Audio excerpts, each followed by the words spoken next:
გამარჯობა, მე ლევან ტალახაძე ვარ, ეს კი MMA ამბებია BeLive-ის YouTube არხზე. სახელიდან გამომდინარე, რთული მისახვედრი არ იქნება თუ რა იქნება ჩვენი მთავარი სასაუბრო თემა, ვიდრე საქმეზე გადავიდოდეთ, მინდა გთხოვოთ, რომ გამოიწეროთ ჩვენი YouTube არხი, დაალაიქოთ ვიდეო და კომენტარებში დაგვიწეროთ თქვენი აზრი თუ რას ფიქრობთ ამ პროექტზე. 9 თებერვალს UFC-ში ალექსანდრე თოფურია პირველ ბრძოლას ჩაატარებს. ჩხუბები ავსტრალიაში არის ჩანიშნული და მისი მეტოქეც ავსტრალიელი იქნება. თავიდან ალექსანდრეს მოწინააღმდეგე უნდა ყოფილიყო კოდი ჰადონი, რომელმაც UFC-ს კონტრაქტი კონტენდერ სერიებზე მოიპოვა. თუმცა ტრავმის გამო ავსტრალიელი ჩაიხსნა ბრძოლას და მისი მოწინააღმდეგე, ალექსანდრეს მოწინააღმდეგე იქნება კოლბი სიკნესი. 7-0-ზე დაუმარცხებელი მებრძოლი. მესმის 7-0 ცოტა ხმამაღალი განაცხადია, მაგრამ მერწმუნეთ ეს რეკორდი არ არის ის, რაც ალექსანდრე თოფურიას შესაძლებლობის მქონე მებრძოლს შეაშინებს. რამდენიმე დღის წინ Submission რადიოსთან ინტერვიუში სიკნესმა განაცხადა, რომ ალექსანდრეს ძალები არავის გაუტესტავს.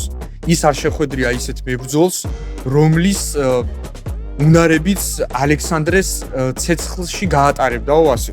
Hard to judge his ceiling because they haven't fought guys which can test him.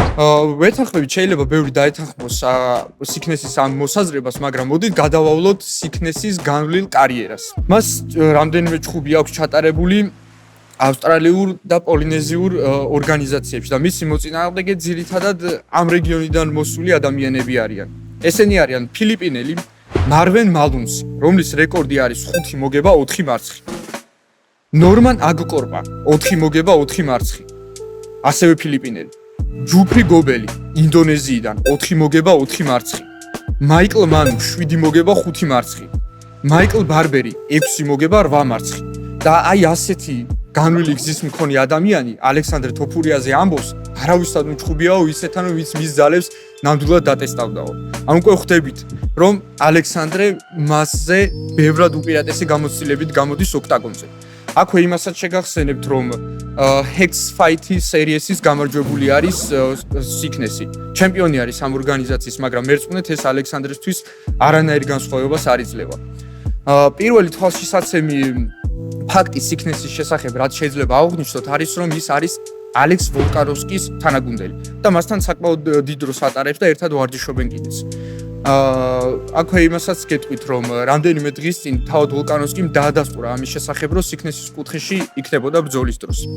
აი აქ გამოიხატა ალექსანდრე თოფურიას კიდევ ერთი უპირატესობა, ამჯერად ფსიქოლოგიური უპირატესობა. ძალიან დიდი მნიშვნელობა აქვს თუ ვინ და რა ადამიანი დგას შენს კუთხეში. ბუნებრივია, რომ ალექსანდრეს კუთხეში ილიაც იქნება. და როდესაც სიკნესი გამოსული ბრძოლიდან დაინახავს ალექსანდრეს კუთხეში ყოფილიას, რომელსაც თავის დარბაზში მყოფი ყველაზე მაგარი ტიპი ალექსანდრე ვოლკანოვსკი ნოკაუტით ხავს გათიშული, ეს მერწმუნეთ სიკნეს ერთი საფეხურით ქვემოთ ჩამოწევს ფსიქოლოგიური უპირატესობის თვალსაზრისით. ვიდრე შეჯამებას გადავიდოდეთ, მინდა პატარა განხილვა გავაკეთო მებრძოლების უნარების თვალსაზრისით.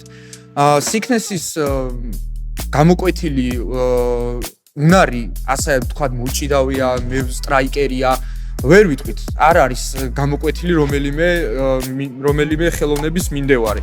მისი ბრძოლებიდან გამომდინარე, შეგვიძლია ვთქვათ, რომ ძალიან აქტიურად ხმარობს მარჯვენა კიქს, რომელიც ალექსანდრეს დარწმუნებული ვარ 1,000,000%-ით, რომ უკვე გაშიფრული ექნება და ამის საწინააღმდეგოდ ყველაფერი გამოყენებული ექნება. სიკნესი საკმაოდ აქტიურად იყენებს ტეიქდაუნებს და აი არაფერის საშიშროება ამაში არ გამოიხატება, მინდა გითხრათ, იმიტომ რომ ბოლოს წინა ფილიპინელ მეტოქესთან, რომელსაც ჭიდაობის ბაზა ძალიან დაბალი აქვს, თითქმის ვერცერთი ტეიქდაუნი ვერ შეასრულა სიკნესმა.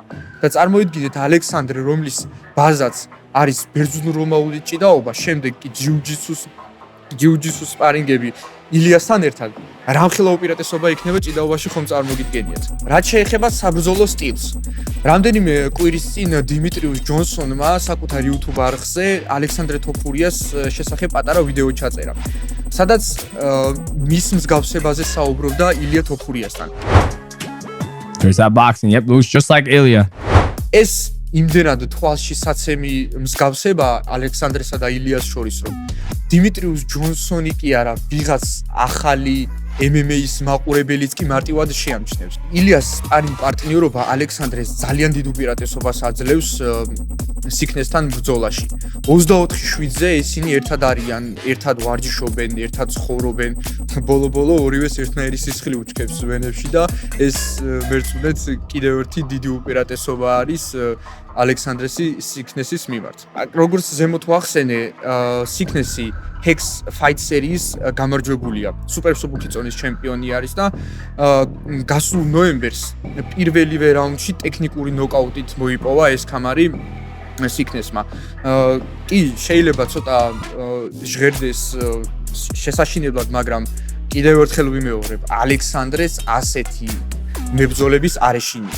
აღსანიშნავია, რომ ავსტრალიის ანგარიშზე კიდევ 2 ნოკაუტი არის, ამ 2 ნოკაუტთან ერთად 2 საბმიშენიც აქვს და მასში უფრო მეტი 3 გადაწყვეტილებით მოგება არის მის რეკორდში. ალექსანდრე თოფურიას მსგავსად სიქნესისთვის მომავალი ბრძოლა UFC-ში დებიუტი იქნება, მაგრამ არ არის სიქნესი ისეთი გამოცდილების და ისეთი ბაზის მქონე მებრძოლი, რომელიც ალექსანდრესთვის რაიმე უპირატესობის მქონე იქნება.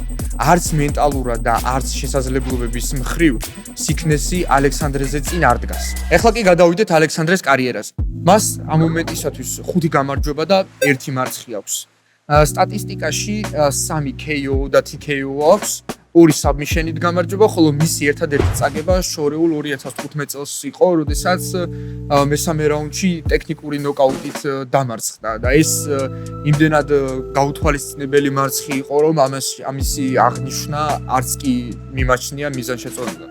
ეხლა ერთადერთი ბოლოს რაც მინდა ვთქვა, ის რომ ალექსანდრე თოფურია ნამდვილად არის ის მებრძოლი, რომელიც მერაბ დვალიშვილის დომინაციის შემდეგ სუპერსუბუქ წონაში თავის სიტყვას იტყვის. თუ ალექსანდრე გააგრძელებს ისეთ წინსვლას, როგორიც მას მანამდე ჰქონდა, აუცილებლად იქნება ქართული ხაზის გამაგრძელებელი სუპერსუბუქ წონაში. დიდი მადლობა ყურადღებისთვის, დიდი მადლობა რომ გვისმენდით. წარმატებები ალექსანდრე თოფურიას წინ გამარჯვებისკენ. ვიდრე ვიდეოს დავასრულებთ, მინდა გთხოვოთ გამოიწეროთ ჩვენი YouTube არხი, დაალაიქოთ ვიდეო და კომენტარებში დაგვიწეროთ თუ რა თემაზე გსურთ შემდეგი ვიდეოს გადაღება.